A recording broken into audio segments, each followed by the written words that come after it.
اچھا، پھر پیغمبر اسلام نے حلال و حرام سے متعلق بھی خطبہ غدیر کے اندر بہت کچھ گفتگو فرمائی ہے اور احساس دلایا ہے کہ اس میں کوئی رد و بدل نہ کریں اور خدا اور اس کی حجتوں نے جو کچھ بیان کر دیا بس حکم خدا کو وہیں تک رکھیں، اس کے مطابق عمل کریں۔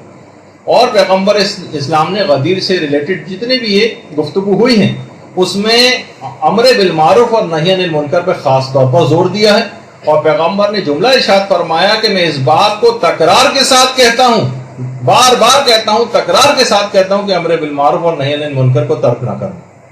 دیکھیے بہت اہم ترین خطبہ غدیر کے اندر صرف یہ کہ قصیدہ خوانی والا صرف پہلو نہیں بلکہ اس کے اندر ذمہ داریاں بھی بتائی گئی۔ باقاعدہ خطبہ غدیر میں جو موضوعات اور کلمات کی جو تعداد ہے وہ بھی علماء نے پوری ریسرچ کے ساتھ لکھی ہے، کیلکولیٹ کی۔ خدائی صفات پر 110 جملے پیغمبر نے اس خطبے کے اندر ارشاد فرمائے ہیں۔ اس کے علاوہ ولایت امیر المومنین علیہ السلام پر 50 جملے ارشاد فرمائے ہیں، اور امام ولایت ائمہ علیہ السلام پر 10 جملے ارشاد فرمائے ہیں۔ اس کے علاوہ امام زمانہ کی حکومت کے متعلق 20 جملے ارشاد فرمائے ہیں۔ حلال و حرام کے متعلق بھی 20 جملے ارشاد فرمائے ہیں۔ کلمہ ائمہ یعنی ائمہ کا جو کلمہ ہے یہ تقریباً 10 جملے اس متعلق ارشاد فرمائے ہیں۔ مہدی جو امام زمانہ کا لقب ہے 4 جملے اس متعلق ارشاد فرمائے ہیں۔ اس کے علاوہ فضائل امیر المومنین پر 20 جملے ہیں۔ اسی طرح سے 50 سے زائد آیات قرآنی جو شاہد اور تفسیر کے طور پر اور تشریح کے طور پر پیغمبر اسلام نے جو اس خطبے کے اندر وہ 50 سے زائد ایسی آیتیں جو پیش کی ہیں، اور خود غدیر خم کے اس پس منظر میں واقع غدیر کے تقریباً 10 آیات قرآنی تو 10 سے زائد آیات قرآنی تو نازل ہوئی۔ ایک آدھ آیت صرف سے صرف لوگ واقف ہیں، لیکن 10 سے زائد آیتیں کم سے کم غدیر خم کے پس منظر میں نازل ہوئی۔ اچھا، اب ایک سوال یہ ہے، تھوڑی سی بات اس متعلق بھی ہو جائے، بس تھوڑی سی دیر رہ گئی ہے، اور ظاہر ہے کہ آپ اتنے ایسے ایسے پروگرام دیکھ لیتی ہیں جو 2-2 گھنٹے کے ہوتے ہیں، تو اگر ہمارے آقا و مولا کے لیے کہ 2 گھنٹے کا اس طرح کا پروگرام مستقل آپ کو اٹینڈ کرنا پڑ جائے تو میرا خیال ہے اتنا پریشان نہیں ہونا ہے۔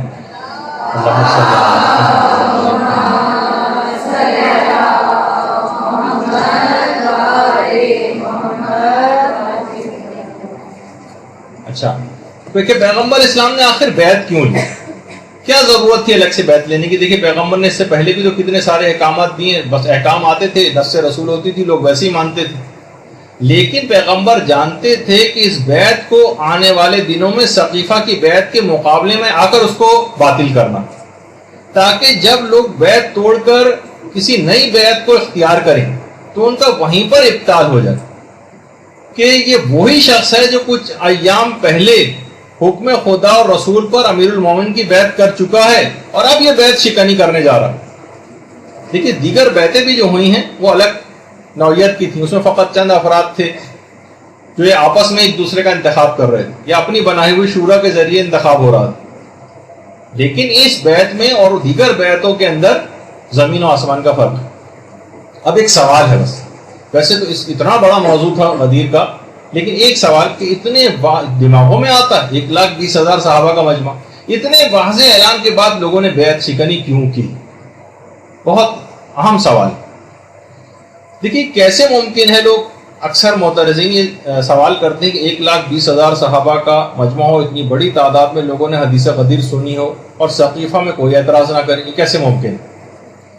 تو دیکھیے پہلی بات تو یہ ہے کہ لوگوں نے جو کچھ بھی عمل کیا وہ ایک الگ طرف ایک بات رہی، جس کا بھی جواب آ جائے گا، لیکن یہ بات ایک طے شدہ ایک کنفرم واقعہ ہے جس کا آج تک کبھی کسی نے کوئی انکار نہیں کیا۔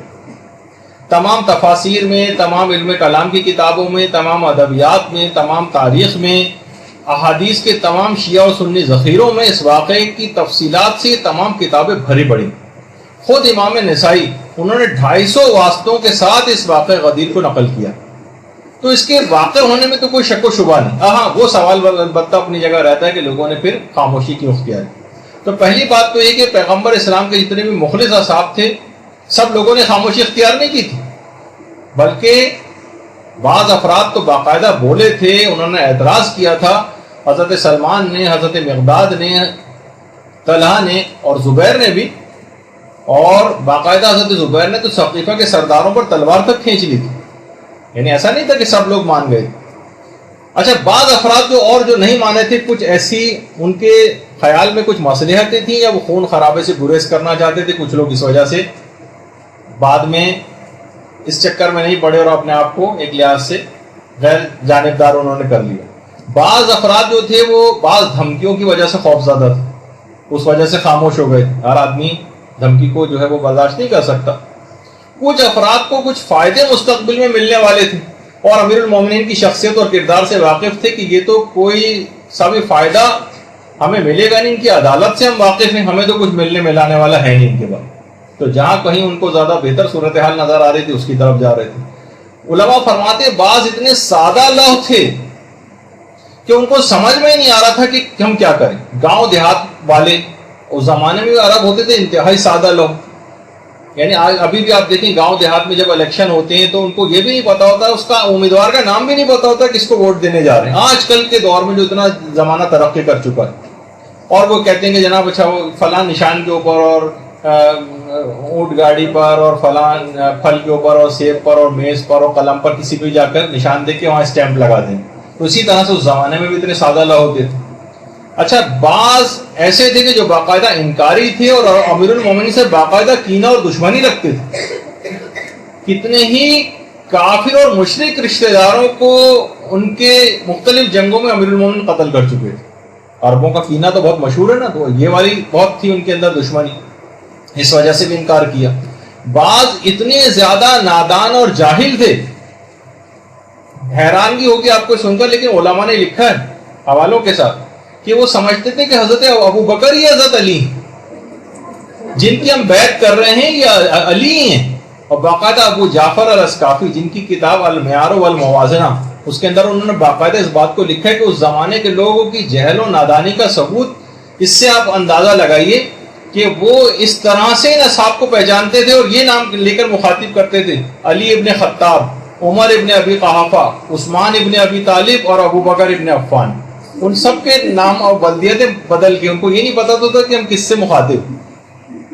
تو اس زمانے کی ایک یہ بھی وجہ تھی کہ ایسے افراد, اور باقاعدہ بیعت لینے کے لیے بعد میں عربوں کے گروہ کو خطیر رقم جو ہے وہ دے کے بھیجا گیا تھا, جو کہ لالچ میں بہت سارے افراد نئی بیعت کو قبول کر لیں, اور کہا تھا کہ جو پیسے سے قبول کر لے وہ پیسہ لے, اور جو پیسے کو قبول نہ کرے تو پھر جو ہے اس کے لیے ڈنڈے کو تیار رکھیں, اس کی مار وغیرہ لگائیں. شیخ مفید نے کتاب جمل میں اور شرح اصول کافی میں محمد صالح مازندرانی نے باقاعدہ اس بات کو بیان کیا. اور کچھ لوگ اسلام میں ظاہر ہے کہ مفادات کی پاسداری کے لیے بھی داخل ہوئے تھے, سازشوں کے تحت مال غنیمت کے لالچ میں. بہت سے آپ کو پڑھتی ہیں آپ کتابوں میں کہ پورے قبیلے مسلمان ہو جاتے تھے. تو حیرانگی ہوتی ہے کہ پورا قبیلہ کیسے مسلمان, بھائی کچھ لوگ متاثر ہو کہ بہت سے لوگ متاثر نہیں, پورا قبیلہ کیسے؟ تو پورے قبیلے میں مسلمان ہو جاتے تھے لیکن دل سے قائل نہیں ہوتے تھے, کیونکہ قبیلے کو چھوڑنے کے معنی یہ ہوتے تھے کہ جیسے کوئی بھیڑ جو ہے وہ بھیڑیوں کے غلے میں اس کو چھوڑ دیا جائے. یعنی اگر کوئی شخص قبیلے سے ہٹ جائے اگر, تو اس کو اکیلا پا کر لوگ اس کے مال و اسباب لوٹتے تھے اور اسے قتل کر دیتے. قبیلے کے ساتھ رہنا ضروری ہوا. پورے نے زیادہ تر لوگوں نے یا سردار نے قبول کر لیا تو پورے کا پورا قبیلہ بھی مسلمان ہو گیا, لیکن دل سے مسلمان نہیں تھے. تو اس طرح کے بھی بہت سارے افراد ایسے تھے کہ جو اس طرح کے تھے کہ جو کہ بعد میں انکاری ہو گئے, اور بعض عہدوں کے لالچ میں تھے. کچھ تو آپ کو پتا کہ فتح مکہ کے بعد اسلام کے کتنے وہ افراد کی جنہوں نے اسلام کے خلاف تلوار چلائی تھی, اچانک سے وہ مسلمان ہو گئے, ابو سفیان وغیرہ کی طرح سے, اور کتنے اس قسم کے افراد بھی موجود تھے. تو بہرحال اسلامی معاشرے کی ایک بہت بڑی مصیبت جسے کہا جائے مشکل, ایک نفاق اور منافقین کی صورت میں وہ اس وقت اس زمانے میں موجود تھی. اور علماء نے جو باقاعدہ جنہوں نے قرآن پر کام کیا, انہوں نے ایک بات کو لکھا ہے کہ اگر قرآنی آیات کی ہم ترتیب کا جائزہ لیں تو منافقین کے بارے میں اکثر آیات پیغمبر اسلام کے حیات ظاہری کے آخری زمانے کی, آخری زمانے میں ساری منافقین کے متعلق آیات ہیں. یہی وجہ ہے کہ آخری پیغمبر اسلام کے اس حج کے واقعے کے بعد منافقین نے آپس میں باقاعدہ ایک ایگریمنٹ کیا, سائن کیا تھا کہ, اور اسلام کے خلاف ایک دقیق اور پیچیدہ سازش بھی تیار کی تھی, جو کہ ابھی آج تو ہمارا اس کا موضوع جو ہے وہ نہیں ہوگا. اچھا, اب یہ جو ہوا تھا یہ تمام چیزیں انکار ولایت جن افراد نے کی تھی ان کے بھیانک نتائج بھی سامنے آنے لگے. کہ جب باقاعدہ امیر المومنین نے اصحاب کی جماعت سے کہا تھا کس کس نے یہ حدیث سنی ہے وہ کھڑا ہو جائے، تو کچھ گروہ کھڑا ہو گیا تھا جس نے گواہی دی تھی اور بعض نے گواہی نہیں دی تھی، اور اس کے نتیجے میں لا علاج بیماریوں کے اندر جو ہے وہ لوگ مبتلا ہو گئے۔ ایک دفعہ کسی عالم سے کسی نے پوچھا نا، کچھ لوگوں نے اس کو فیس بک وغیرہ پہ 7ویں امام کے نام سے منسوب کر کے بھی ڈالا ہوا ہے، لیکن وہ پتہ نہیں کہ 7ویں امام نے کہا بھی تھا یا نہیں، کہ پیغمبر اسلام نے کیوں کہا تھا کہ کلونا محمد، سب ائمہ کے لیے 14 کے 14 کے لیے یہ بات کیوں نہیں کہہ دی تھی کہ سب کے سب علی؟ تو ان عالم نے یہ بات کہی کہ لوگوں سے غدیر کا ایک علی تو برداشت نہیں ہو تو 14 علی کس طرح سے برداشت ہو جاتی۔ تو بہرحال لوگوں نے اس طرح سے بعد میں باقاعدہ انکار کیا کہ انس ابن مالک جو ایک صحابی تھے، باقاعدہ وہ خود اپنا منہ کو چھپا کے پھرتے تھے، ایسے بیماری چہرے کے اوپر ہو گئی تھی کہ ہر وقت چہرے کے اوپر کپڑا ڈال کے رکھتے تھے۔ ابن قتیبہ نے المعارف کے اندر اور ابن ابی الحدید نے شرح نہج البلاغہ کے اندر ان کا تذکرہ کیا۔ اس کے علاوہ ایک اور برا بن عازب، یہ بھی اپنے اندھے ہو گئے تھے کیونکہ انہوں نے گواہی نہیں دی تھی، اور ارجح المطالب کے اندر باقاعدہ یہ بات ہے کہ اپنے چہرے کو چھپا کر پھرتے تھے۔